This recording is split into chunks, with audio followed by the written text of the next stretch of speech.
वालेकुम। शहर इक़्तिदार से मैं हूं ईसा नकवी और मेरे साथ मौजूद है सदीक जान। शहर इक़्तिदार का मौसम इतना सर्द है कि आज हिम्मत नहीं हुई कि सोफे पर बैठकर वीडियो रिकॉर्ड की जाए, लेकिन बड़ी गर्मा गर्म खबरें जनाब शहर इक़्तिदार से। और आपको मालूम है कि पहले महाज गर्म हुआ पंजाब के मार्के के बाद बड़ा ही आसान मरहला था खैबर पख्तूनख्वा का। तो आपने देख लिया कि उन्होंने बैठे हैं और बड़ा ट्रम्प स्टाइल में जनाब उन्होंने साइन की असम्बली और उन्होंने कहा कि इस समरी को भी तहलील कर रहे हैं। लेकिन मामला जो है वो अब शहर इक़्तिदार में गर्म होने वाला है और शहर इक़्तिदार में क्या होना है इसके हवाले से सदीक जान से बात करेंगे। जवाबी हिकमत अमली भी आ गई और हुकूमत जो है वो किस डगर पर जा रही है। खान साहब का भी फिर जवाब आ गया। सदीक जान साहब बताएं। देखें इस नकवी साहब, बात यह है कि हुकूमत ने सरप्राइज तो दिया है तहरीक इंसाफ को। ये आप नहीं कह सकते कि ये कोई सरप्राइज नहीं है तहरीक इंसाफ के लिए। मेरा नहीं ख्याल तहरीक इंसाफ ये एक्सपेक्ट कर रही थी, मतलब अनएक्सपेक्टेड है। वो एक्सपेक्ट ये नहीं कर रहे थे कि स्पीकर ये कर देंगे। लेकिन मैं आपको बताऊं कि अल्टीमेटली फ़ायदा इसलिए इमरान खान को, ये मैं वो बात नहीं कर रहा जो हमारे एक तजियाकार कहा करते थे कि नवाज शरीफ जेल में तो उन्हीं को फ़ायदा है। ठीक है कि जेल में बाहर खतरनाक है, जेल में और ज्यादा खतरनाक है, लंदन जाकर तो बहुत ही तबाह। अच्छा नहीं, जेल से फिर वो जाती उम्र आए, उन्होंने कहा जी जाती उम्र में बैठे हुए नवाज शरीफ अडियाला में बैठे हुए नवाज शरीफ ज़्यादा खतरनाक है। अडियाला नहीं, वो दूसरी थी, कोट लखपत थी उस लाहौर में।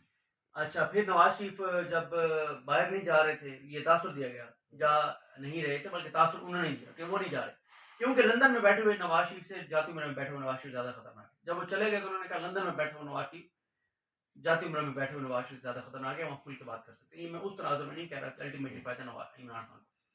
देखिए मैं इसलिए कह रहा हूँ कि जितना पॉलिटिकल क्राइसिस बढ़ेगा ना, उतना इमरान खान को फायदा है। देखिए पाकिस्तान के जो इदारे हैं ना, उनकी अब बस हो गई है शहबाज शरीफ को वज़ीर आज़म मुसल्लत रख के। आपकी अदलिया, देखिए मैं आपको कहता हूँ कि अपने देखने वालों को भी कहता हूँ कि 10 माह हुए हैं इस हुकूमत को। ज़रा एक बनाए ना, अपने पास नोट करें कि कौन कौन सी शख्सियात, कौन कौन से इदारे हैं जो बेवकूफ़ हुए हैं इस एक शहबाज शरीफ की वजह से, पीडीएम की वजह से। कौन कौन से इदारे और शख्सियात हैं मुख्तलिफ इदारों में बैठे हुए जो कंट्रोवर्शियल हुए हैं, जिनको गालियाँ पड़ रही हैं। बना ले लिस्ट और मुझे बताएं कि पाकिस्तान की पॉलिटिकल हिस्ट्री में 10 माह में इस तरह से तेज़ी के साथ इदारे और इदारों में बैठी शख्सियात इतनी बेवकूफ़ हुई, जिन इदारों से मोहब्बत में रिकॉर्ड तो ब्रेक किया। हाँ, रिकॉर्ड बिल्कुल ब्रेक किया। और फिर वो जिस तरह के इंटरव्यूज वो दे रहे हैं, अभी एक इंटरव्यू पे आपने करनी है अल अरेबिया पे जो इंटरव्यू दिया है, बस इससे बड़ा मैंने आज तक मैंने कभी किसी पाकिस्तानी वज़ीर आज़म का इतना डिजास्टर्स इंटरव्यू नहीं देखा। बिल्कुल तो नहीं ये, लेकिन इतनी परेशानी की बात नहीं क्योंकि अपना रिकॉर्ड तोड़ेंगे शहबाज शरीफ साहब अगले किसी इंटरव्यू में। और आपने ना मेरी फरमाइश पे 2-3 क्लिप चलाने, ठीक है, वो शायद मैं भी चलाऊं अपनी किसी वीडियो में। आपने वो चलाने, आपने उनकी तकरीर सुननी है परसों वाली, जिसमें उन्होंने कहा यार वो क्लिप वैसे निकला नहीं है सोशल मीडिया पे, लोग वैसे शहबाज शरीफ साहब क्योंकि अब ये अनएक्सपेक्टेड नहीं है, लेकिन फिर भी वो क्लिप चलना चाहिए था ट्विटर के ऊपर, जिसमें शहबाज शरीफ कह रहे हैं कि मैं जब गया यूएई वाले जो मोहम्मद बिन जायद एमबीसी, हाँ मोहम्मद बिन जायद के पास बैठा था, तो पहले मैंने नियत और इरादा किया कि बस $2 अरब जो है ना रोल ओवर वही करवाने हैं बस, तो वो बात की हो गए। फिर मैंने आखिरी वक्त पे ना मैंने हिम्मत पकड़ी और हिम्मत पकड़ के मैंने $1 अरब और मांग लिया। ठीक है, और मैंने जब $1 अरब और मांगा तो फिर मैंने उसे ये भी कह दिया कि आप हमें कहते तो नहीं है, लेकिन दिल में सोचते होंगे कि जब भी आते हैं पैसे मांगने के लिए आते हैं। ठीक है, और उसी तकरीर में शहबाज शरीफ ये कह रहे हैं कि हमारे एक हाथ में न्यूक्लियर है, दूसरे हाथ में किशकॉल है, आग और पानी, और इस तरह की वो बातें कर रहे हैं। यार मुझे एक बात बताएं, जिस मुल्क का प्राइम मिनिस्टर खड़ा होकर कहेगा कि हम एटमी पावर हैं और हमारे पास तो बिल्कुल पैसे ही नहीं है, अब क्या मैसेज है, आप कहना क्या चाहते हैं? तो देखिए पॉलिटिकल क्राइसिस, कॉन्स्टिट्यूशनल क्राइसिस जितना बढ़ेगा, कानूनी जो क्राइसिस जितना बढ़ेगा, उतना इस हुकूमत को नुकसान है। और इस हुकूमत को नुकसान इसलिए है कि जो इदारे हैं वो ज्यादा देर इसका बोझ उठाएंगे, जो इमरान खान कह रहे हैं। अच्छा 35 हल्कों के जो पाकिस्तान तहरीक इंसाफ के रहनुमा हैं, उनके इस्तीफे मंजूर करने का फैसला किया। अब टेक्निकली आप देखेंगे जिस वक्त तहरीक इंसाफ कह रही थी कि हमारे इस्तीफे एक्सेप्ट करो, उस वक्त इन्होंने एक तौजीह पेश की थी। उन्होंने कहा कि जनाब आइन और जो आपका ज़ाब्ता कार है, जो rules of procedure and conduct of business है कौमी असम्बली का, वो स्पीकर को सर्टन क्राइटेरिया देता है, उसके तहत आप इस्तीफे मंजूर कर सकते हैं। जो इस्तीफा देने वाला है उसके लिए एश्योरेंस होनी चाहिए, हमें यकीन होना चाहिए, स्पीकर के सामने आए, आकर तस्दीक करे, ज़बरदस्ती तो नहीं थी, फोर्स्ड रेजिग्नेशन तो नहीं है, साइन उसका है या नहीं।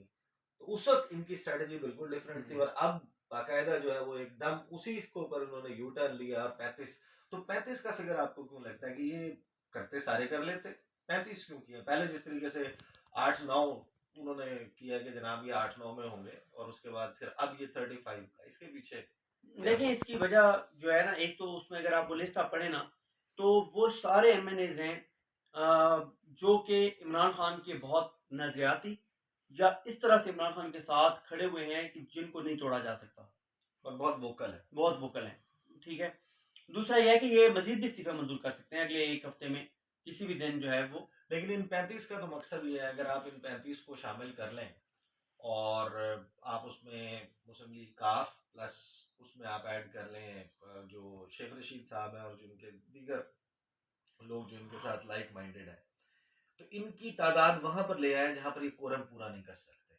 असम्बली का इजलास जारी नहीं रह सकता। यानी अगर ये रेक्विजिशन भेज भी देते हैं, किसी तरीके से इजलास हो भी जाता है और इजलास में ये को खप डालने की, तकरीरें करने की, वो करने की कोशिश करते हैं, इनकी मौजूदगी में ये सारे पूरी स्ट्रेंथ के साथ भी मौजूद हो, इजलास जारी नहीं रह सकता। एक बंदा पॉइंट आउट करेगा कोरम, बाहर चला जाएगा, गिनती होगी, कोरम पूरा नहीं होगा, इजलास खत्म हो जाएगा। इसमें भी मेरा ख्याल है कि ये 35 का नंबर इस वजह से इसमें भी। इसकी रीजन दो तीन है। पहली रीजन यह है कि इनके पार्लिमानी पार्टी में जो तादाद, ये और भी इस्तीफे इसलिए मंजूर करेंगे ताकि पार्लिमानी पार्टी में लोटों की तादाद ज्यादा हो। ठीक है, क्योंकि पार्लिमानी पार्टी ये चाहते हैं वही रहे।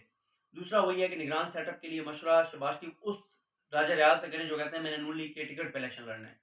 और और उन्होंने आज एक और मजे की बात भी की है। आज वो बतौर अपोजिशन लीडर जनाब इंटरव्यू दे रहे थे, कल में डॉन पे दिया है, आदिल शाहजेब साहब, आदिल हाँ, शाहजेब को जो इंटरव्यू दे रहे थे, उस पर थोड़ी देर पहले ये सामने लगा हुआ था, वो हमारे दोस्त हैं जमीर हैदर, क्योंकि वो खुद डॉन में काम करते हैं, वो कहते हैं जहाँ जमीर बैठे हैदर नहीं, जमीर मोहम्मद जमीर मोहम्मद साहब, जमीर। मोहम्मद जमीर साहब जो है वो कहते हैं क्योंकि मैं डॉन पे काम करता हूँ, जहाँ मैं बैठा हूँ वहाँ पे डॉन टीवी जो है ना वो लगा होना चाहिए। राजा रियाज का उस पर बयान चला कि इस हुकूमत की परफॉर्मेंस उतनी अच्छी नहीं है जितनी होनी चाहिए थी। अब ये अपोजिशन लीडर है, और जो कह रहा है कि मैंने नून लीग मैंने उनके एक और बयान भी सुने उसी में। उसमें वो कहते हैं, क्योंकि आदिल शाहजेब साहब का प्रोग्राम मैं देखता हूँ, अच्छा प्रोग्राम, बड़ा ज़बरदस्त प्रोग्राम होता है, बड़े ज़बरदस्त सवाल और मतलब नई चीज़ें होती हैं उसमें, वो रवायती टॉक शो नहीं होता कि एवं ही बस, तो नई चीज़ें उसमें निकलती हैं। तो वो कहते हैं, आदिल शाहजेब साहब ने कहा कि महंगाई है, आप अपोजिशन लीडर हैं तो आपकी जिम्मेदारी है। कहते हैं देखिए जो ये महंगाई है वो इस हुकूमत की पैदा करता नहीं है। वो खान साहब ने पैदा की है। हाँ साहब, अंदाजा लगाइए हमारे अपोजिशन लीडर है। और फिर ये आप देखेंगे ये तहरीक इंसाफ को फिलहाल तो उन्हीं के निशान पे उन्हीं को रिप्रेजेंट कर रहे हैं, बिल्कुल ऐसे तहरीक ही। इंसाफ को। तो जो खान साहब की अब हिकमत अमली सामने आई है, और ये अब इनिशियली तो ये पता चल रहा है कि जितने भी हल्कों में इलेक्शन होंगे, इलेक्शन तो अब जाहिर है कि या असेंबली डिसॉल्व होगी या फिर आपको इलेक्शन कमीशन ऑफ पाकिस्तान को 60 रोज में जो है वो इंतखाबात करवाने हैं, ज़िमनी इंतखाबात। तो अच्छा इसमें हाँ, ज़िमनी ज़िमनी इंतखाब, इंतखाबात है हाँ, ना, तो ज़िमनी इंतखाबात इन्होंने 60 रोज में करवाने हैं। तो अगले 60 रोज में अगर ज़िमनी इंतखाबात की तरफ जाते हैं, तो खान साहब की जो स्ट्रेटजी थी वो, तहरीक इंसाफ ये कह रही है कि अब तमाम हलकों में फिर आप खान साहब के लिए तैयार हो जाए। बिल्कुल ऐसी है। खान साहब ही लड़ेंगे 34 हलकों में, क्योंकि 35 नहीं, मैं बताता हूँ, 33 ये हल्के, 35 मंजूर किए हैं, 33 इसमें डायरेक्ट इलेक्शन वाले और 2 है मखसूस नशिस्तों वाली, वो कमल शोजब और अली हमजा। और एक और वो जो एक एमएनए फौत हुए हैं राजनपुर की, आई थिंक सीट है, वहाँ से भी खान साहब लड़ रहे हैं। सही। तो ये 34 जो हैं वो हल्के हैं जहाँ पे इमरान खान जो है वो लड़ने जा रहे हैं, और ये वहाँ पे तो इलेक्शन पीडीएम तो भाग गई है, यानी कि ये तो बड़े बड़े नारे लगा रहे थे कि ये 2 असेंबलियां तहलील कर दें तो जनाब हम इलेक्शन करवा देंगे, जनरल इलेक्शन होगा। और अब जो है वो बिल्कुल ही एक डिफरेंट स्ट्रेटजी। अदम एतमाद का जो वोट है, इसके हवाले से कोई हो सकेगा खान साहब की मूव जो है वो, लगता है कि अगर सदर कह देते हैं और उनको अपना नंबर पूरा करना है 172, तो शहबाज शरीफ इजीली कर पाएंगे। देखें उसमें डिपेंड करता है, शहबाज शरीफ इदारे की मदद के बगैर नहीं कर पाएंगे। बहुत मुश्किल है शहबाज शरीफ के लिए नंबर पूरा करना, और बहुत लोग नाराज़ हैं। और मैं आपकी एक चीज़ बताऊं कि खान साहब के साथ भी 2-3 लोग ऐसे हैं, और अगर चौधरी परवेज़ लाई ने कोशिश की तो वो पुराने खिलाड़ी हैं इन गेमों के, 4-5 लोग परवेज़ लाई के लिए तोड़ना पीएमएलएन के कोई मसला नहीं है। और 4-5 लोग पहले से इनके साथ ऐसे हैं कि अगर खान साहब उनको टिकट दे देते हैं तो वो आ जाएंगे। या फैसला इमरान खान ने करना है। मेरा ख्याल है कि वो दोनों चीज़ें हो सकती हैं, वो कह भी सकते हैं, थोड़ा-सा ये इसको डिले भी कर सकते हैं। असल बात है पॉलिटिकल क्राइसिस को मज़ीद गहरा करना, वो होता चला जा रहा है। अब मुझे बताएँ ना, 2 दिन में वो मैं उनका शौकत तरीन साहब का ट्वीट पढ़ा तो 2000 पॉइंट्स गिर गई है स्टॉक एक्सचेंज।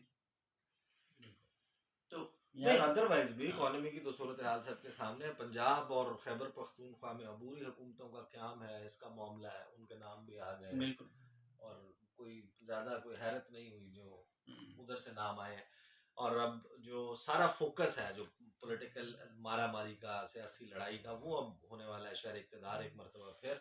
उसके वाले से मामलात को देखते रहेंगे, बात करते रहेंगे। मुझे सदी जान को इजाज़त दीजिए। अल्लाह हाफ़िज़।